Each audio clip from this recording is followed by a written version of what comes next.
Good evening, everyone. My name is Trevor Carter, and I have had the distinct honor and privilege of spending my senior year as the executive producer of Show Some Skin, Drop the Wall.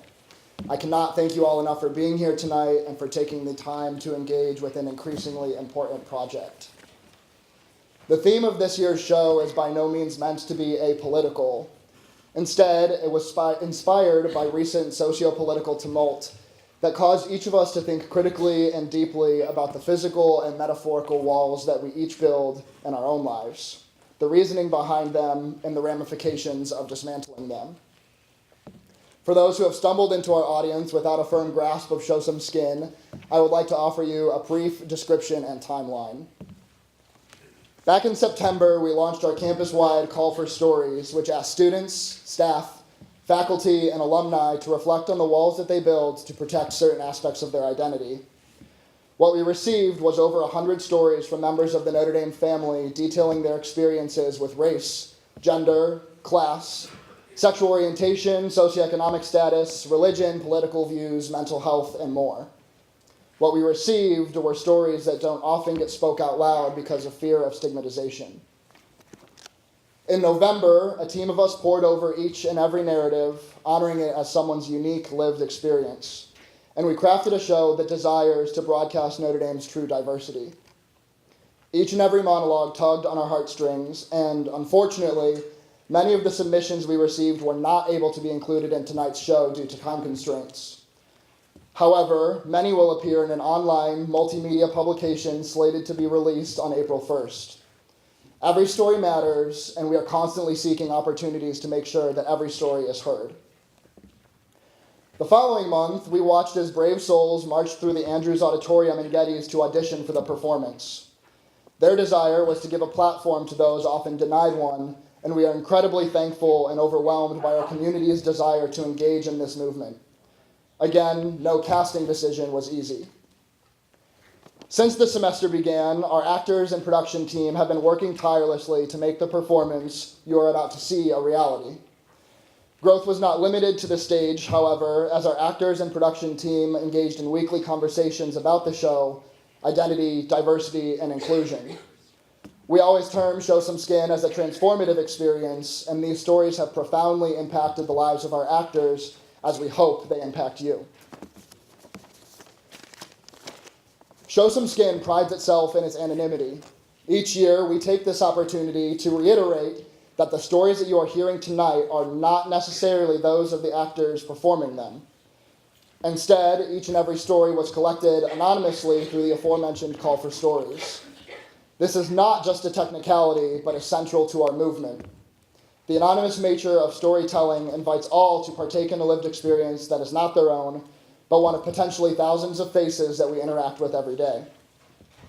This movement continues to grow every year, and this year was no different. While we are always encouraged by numbers, we are more frequently humbled by this campus's willingness to engage with difficult issues, to be vulnerable, to empathize, to walk with one another, and to truly recognize that difference is actually what brings unity. Our call to you is to hear these stories, to give them a face, and to realize that just one person who is marginalized on this campus is one too many. A few housekeeping items. Please refer to your programs for a show order, listing monologues and the actors who will be performing them. Monologues that are italicized and marked with an asterisk are meant to indicate content warnings for rape, sexual assault, domestic violence, and other potentially triggering material. Please feel free to step out of the theater if you feel the need to do so. Furthermore, SOS advocates trained to provide resources for those dealing with the trauma associated with rape and sexual misconduct are available in the DPAC lobby, marked with a safe person sticker should you need somebody to talk to during or after the show.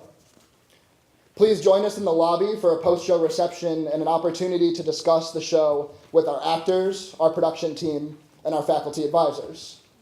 Please find a QR code with a survey for the performance linked. Your feedback is critical to our growth, and we would appreciate a moment of your time. Snapchat can read QR codes, people, so do it to it. Paper copies are also available in the DPAC lobby for those who are offering their advice and suggestions that way. Please note the closest exit, as it might be different from the one you came through. Ushers are here to assist you in case of an emergency. Please refrain from taking photo and video. The show is being recorded and will be available online at a later date. Also, please silence and turn off your cell phones to avoid disruption during the performance. Finally, I would like to say a few thank yous. To our director, Joseph, thank you for your time, your dedication, your heart, and your vision. I can't thank you enough for challenging your passion into a force for good. To our actors, thank you for committing as deeply as you and seriously as you have been. I'm so proud of your willingness to step out of your comfort zone, to sacrifice, and to provide a voice. To our faculty advisors, Cecilia Lucero, Nicole McLaughlin, Eric Love, Aaron McLaughlin, the show would not exist if it weren't for you guys. Your support, your guidance, your encouragement, and your accountability has allowed us to grow in ways that none of us thought possible. To my production team, thank you for handling challenging initiatives, for your willingness to take this show beyond the stage, for your adeptness in answering emails, formatting Google Sheets, and making Google Forms. Perhaps most deeply, thank you to each and every writer who took the time to share a part of themselves in a way they knew from the beginning that they would not receive any credit for. Your bravery and your vulnerability makes this show possible. Your words are changing this campus. I would like to conclude with a quote from a monologue performed in last year's show, Some Skin, Try Us. Can you meet me here in this place? Can you love me? We cannot meet one another when there are walls between us. We cannot love one another when there are walls that divide us. I hope that tonight you ponder what it might be like to drop the wall. Thank you all for coming, and I hope that you enjoy the show as much as I do.